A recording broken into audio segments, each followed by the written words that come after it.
Hello everyone, जैसा कि आपको पता है पहला चैप्टर है आपका changing trends and career in physical education. इसमें हम सीधे आज एमसीक्यूज बेस्ड क्वेश्चंस जो मल्टीपल चॉइस क्वेश्चंस हैं उनको सॉल्व करेंगे। तो हम सबसे पहले स्टार्ट करते हैं ऐसे क्वेश्चंस।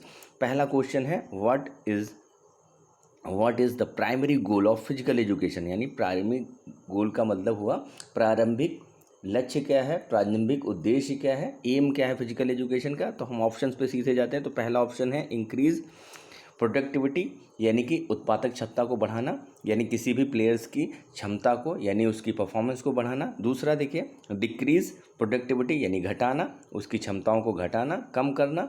तीसरा देखिए ऑप्शन है सी ऑप्शन है इम्प्रूव एकेडमिक स्कोर बढ़ाना। या फिर फोर्थ डी है इम्प्रूव प्रोफेशनल रिलेशनशिप। जैसा कि आपको पता है कि परफॉर्मेंस को इन्हेंस करना, इंक्रीज करना, प्रोडक्टिविटी उत्पादन क्षमता को बढ़ाना, ये फिजिकल एजुकेशन का प्राइमरी गोल है। तो option A is the correct answer. Second देखिए, सेकंड क्वेश्चन है आपका। देखिए सेकंड क्वेश्चन में कहा गया है, देखिए the what kind of system do to do sports and games rely on and why. यानी ये कह रहा है कि जो स्पोर्ट्स एंड गेम है किस प्रकार की प्रणाली पे निर्भर करते हैं, कैसी प्रणाली पर निर्भर करते हैं। तब देखिए कैसे स्पोर्ट्स कैसे काम करते हैं, स्पोर्ट्स और गेम कैसे काम करते हैं, किस सिस्टम पे काम करते हैं। तो पहला ऑप्शन है two system for coordination, two system for balance, two third है इसमें टू सिस्टम फॉर कंसंट्रेशन, और फोर्थ है इसमें option two system for endurance. तो इसका करेक्ट आंसर होगा टू सिस्टम फॉर कोऑर्डिनेशन, यानी हम कोऑर्डिनेट करें, एक दूसरे से हेल्प करें। कैसे कोऑर्डिनेट, यानी एक दूसरे से मिलजुल कर कैसे काम करें, ठीक है। अपनी परफॉर्मेंस को इन्हेंस करना है तो हमको टू सिस्टम फॉर कोऑर्डिनेशन रखना है, यानी option A is a correct answer. अब से थर्ड क्वेश्चन के ऊपर पहुंचेंगे। थर्ड क्वेश्चन है इसमें, देखिए क्या है, in what ways does effective coaching help students. किस तरीके से इफ़ेक्टिव कोचिंग हेल्पफुल होगी किसी भी स्टूडेंट के लिए। तो देखिए पहला ऑप्शन है development of skills and performance improvement. Second option है इसमें, देखिए सेकेंड है development of personality and performance improvement. Third है इसमें development of mental peace and society. Third इसमें फोर्थ है इसमें development of physique and agility improvement.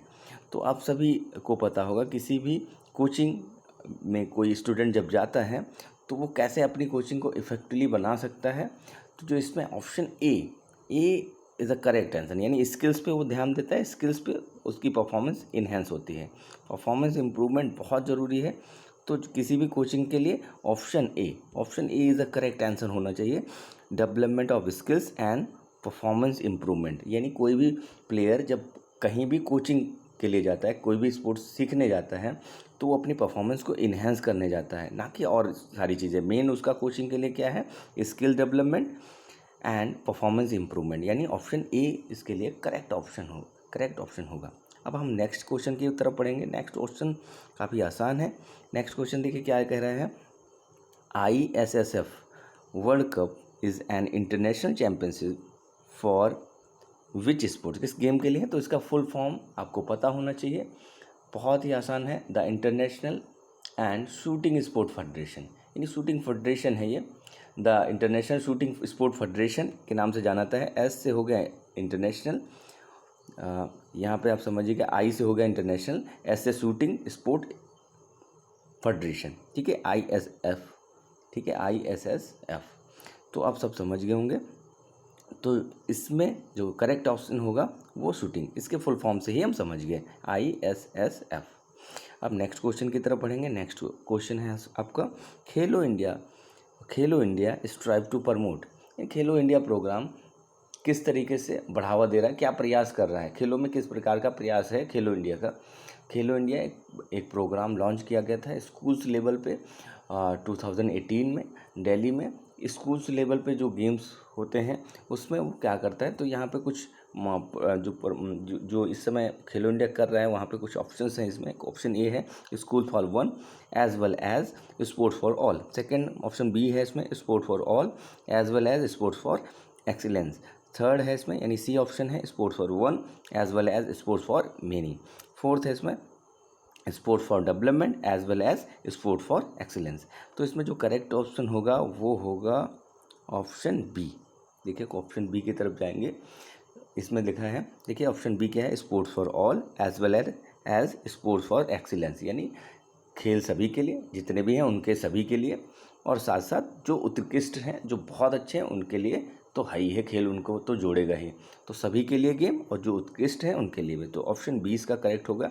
इसका जो बढ़ावा देना है या प्रयास देना है खेलो इंडिया का, वो किन के लिए, सभी के लिए, और जो उत्कृष्ट हैं, जो उत्कृष्ट हैं उनके लिए तो है ही है। अब नेक्स्ट क्वेश्चन है, इसमें मैचअप है। देखिए मैचअप में आप सीधे देखिए, इसमें आपको कुछ फेडरेशंस के नाम दिए गए हैं, स्पोर्ट फेडरेशंस हैं, स्पोर्ट्स की कुछ अथॉरिटीज़ हैं, उनके नाम दिए गए, शॉर्ट फॉर्म दिए गए, उसको मैचअप करना है। देखिए यहाँ पे लिखा है आई, पहला देखिए ए है IHF।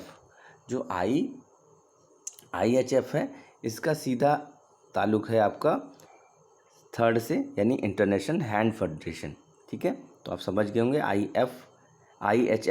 आई का मतलब हो गया इंटरनेशनल, एफ का मतलब हो गया हैंड बॉल, और एफ का मतलब हो गया फेडरेशन। अब दूसरा देखिए साई तो बहुत ही फेमस है।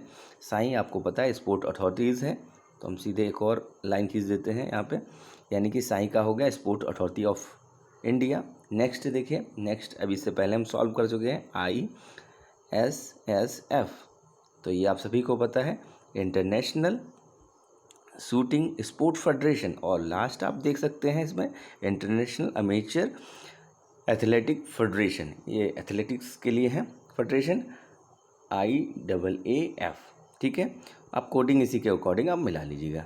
देखिए नेक्स्ट क्वेश्चन है, यहाँ पे असर्शन है, यानी एक कथन है, एक स्टेटमेंट है और उसका रिएक्शन। अब हम दोनों को पढ़ेंगे और फिर बताएंगे इसमें से कौन सा ऑप्शन सही होगा। या इन तरीके के क्वेश्चंस पे हमको स्टेटमेंट को पढ़ना होता है, तो जो स्टेटमेंट दिया गया होता है उसका जो रीज़न होता है, जो असर्शन दिया गया होता है उसका जो रीज़न होता है, वो क्या मैच हो रहे हैं, और फिर इसी के अकॉर्डिंग होता है। बहुत ही आसान क्वेश्चन है, बस आप ध्यान से पढ़ना होगा। देखिए इस पहले देखिए यहाँ पे पढ़िए इसको, sports end game for integral part of human culture and social interactions, यानी ये सीधा सीधा कहता है कि स्पोर्ट्स और गेम हमारे जो कल्चर है उससे जुड़ा है और सोशल इंटरेक्शन से जुड़ा हुआ है।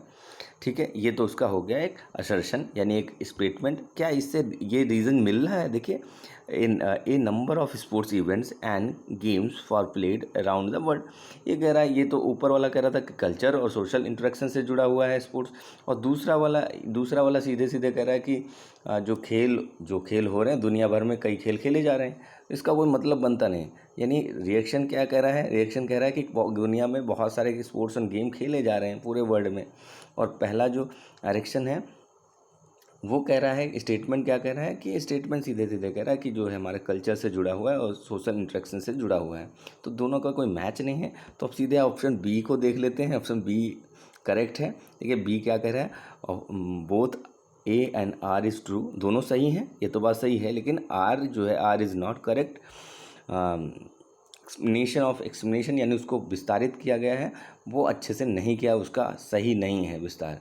देखिए ए में, देखिए ऑप्शन ए देखिए क्या कह रहा है, both A R true, R is a correct explanation, यानी इसको अच्छे से एक्सप्लेन किया गया है, लेकिन ये ऑप्शन सही नहीं होगा, ऑप्शन बी ही सही होगा, क्योंकि इसका कोई ताल्लुक नहीं है ए से। ठीक है, जो इसका रिएक्शन दिया गया है वो सही नहीं दिया गया। अब आगे की तरफ पढ़ेंगे, डाटाबेस क्वेश्चन है, ये भी बहुत आसान होते हैं डाटाबेस क्वेश्चन। देखिए अब डाटाबेस क्वेश्चन में क्या है, एक डाटा दे दिया जाता है, वो क्वेश्चन पेपर में होगा और फिर उससे रिलेटेड क्वेश्चन होंगे। देखिए पहला देखिए लिखा है, which of the most popular profession, इसमें से आपको बताना कौन सा मोस्ट पॉपुलर प्रोफेशन है। अब देख लीजिए, ये एक राउंड इन्होंने बनाया, इसको दो पार्टों में डिवाइड कर दिया। अब देखिए ये जो दो पार्ट हैं, इसमें ये जो है ये 360 होगा पूरा, और इसका हाफ हो गया ये। अब इस पे हाफ में सबसे ज़्यादा ये वाला जो पोर्शन है, ये आप देख रहे होंगे, ये वाला पोर्शन, और ये कलर किस कलर में है, प्रोफेशनल स्पोर्ट पर्सन्स, यानी ऑप्शन इसमें देखिए कौन सा होगा, ऑप्शन सी करेक्ट होगा। ठीक है, बात समझ में आई, पूरा जो है ये देख लेंगे एक बार, और आप समझ गए होंगे ये सबसे ज़्यादा है, और ये जो सबसे ज़्यादा वाला पार्ट कहाँ पे है, यहाँ पे। ठीक है, प्रोफेशनल स्पोर्ट पर्सन्स। नेक्स्ट देखिए इसमें, नेक्स्ट इसी से जुड़ा होगा। देखिए नेक्स्ट है, which profession shows minimum engagement, किसमें है, जहाँ पे मिनिमम एंगेजमेंट हो। तो देखिए आप यहाँ पे एक तो है आपका जर्नलिज्म, कोचिंग, एडमिनिस्ट्रेशन और मेडिसिन। तो सबसे कम होना चाहिए जर्नलिज्म का, ठीक है। इसमें क्योंकि आप देख सकते हैं डाटाबेस, इसमें डाटाबेस क्वेश्चन है सबसे कम। यहाँ पे देखिए ग्रीन वाला है, ये देखिए ग्रीन वाला सबसे कम है, छोटा सा है, ठीक है। तो इसीलिए इसको रखा गया है। नेक्स्ट देखिए, ये school, college and academic can be possible place of work for, किसके लिए है? स्पोर्ट्स टीचर, कोचेस के लिए, स्पोर्ट्स एडमिनिस्ट्रेशन के लिए, स्पोर्ट डॉक्टर, फिजिशियंस के लिए, ऑल ऑफ, सभी के लिए, ऑल ऑफ दीज के लिए है। तो ऑप्शन डी इसका करेक्ट आंसर होगा, ठीक है। बात समझ में आई? तो ये भी ऑप्शन आपको पता चल गया। अब देखिए यहाँ पिक्चर बेस्ड कुछ क्वेश्चंस हैं, आपको आइडेंटिफाई करना होगा ये क्या हो रहा है। यहाँ पे देखिए स्पोर्ट कोचिंग हो रही है, तो यहाँ पे आप लिख देंगे स्पोर्ट्स कोचिंग, इसके सामने स्पोर्ट कोचिंग। नेक्स्ट देखिए ये एम्पायर है, क्रिकेट में आपने देखा होगा, क्रिकेट का पूरा पिक्चर है, क्रिकेट से एम्पायर, ये एम्पायरिंग जज होते हैं, निर्णय देते हैं, डिसीजन देते हैं। नेक्स्ट देखिए ये जो है स्पोर्ट फोटोग्राफी के तहत आती है, खेल जगत की जुड़ी हुई फ़ोटो खींचते हैं ये लोग, ठीक है। और इसके बाद लास्ट वाला है स्पोर्ट मेडिसिन। देखिए यहाँ पे इंजरी होने के बाद ये टेप किया जा रहा है, ठीक है। तो इस तरीके से ये भी फोटो जो जहाँ पे फ़ोटो दिखाई जाएंगी, पिक्चर बेस्ड जो क्वेश्चंस होंगे वो भी सॉल्व होते हैं। अब हम लास्ट वाले में पहुँचेंगे, जल्दी से हम पहुँचते हैं लास्ट वाले में। अब यहाँ पे जो क्वेश्चंस दिए गए हैं उनको आप दिखेगा, इसको क्वेश्चन में आपको इस क्वेश्चन से रिलेटेड, यानी ये जो स्टेटमेंट दिया है इससे रिलेटेड ये 3 क्वेश्चन होंगे, ठीक है। केस एक दे दिया जाएगा उससे रिलेटेड। ए स्कूल, देखिए यहाँ पे दिखा है school did not have sport periods as part of its curriculums, यानी जो पाठ्यक्रम होता है स्कूल में उसमें वो स्पोर्ट पीरियड नहीं रखते हैं, ठीक है। अब इससे बेसिक क्वेश्चन दिए गए हैं, the which of the following skills will not like missing in the students of such A school, यानी कौन कौन सी स्किल्स मिस हो जाती हैं अगर गेम पीरियड नहीं होते हैं। तो देखिए बच्चों, मैं सीधे ऑप्शंस के तौर बताऊँ, टीम वर्क एंड कोऑपरेशन, यानी सहयोग करने की और टीम वर्क, एकजुटता की जो कमी देखी गई है अगर स्पोर्ट्स पीरियड नहीं होते हैं। लोग एक साथ खेलते हैं, उनका मनोबल, एकजुटता बढ़ती है, मनोबल बढ़ता है, टीम वर्क यानी लीडरशिप जनरेट होती है।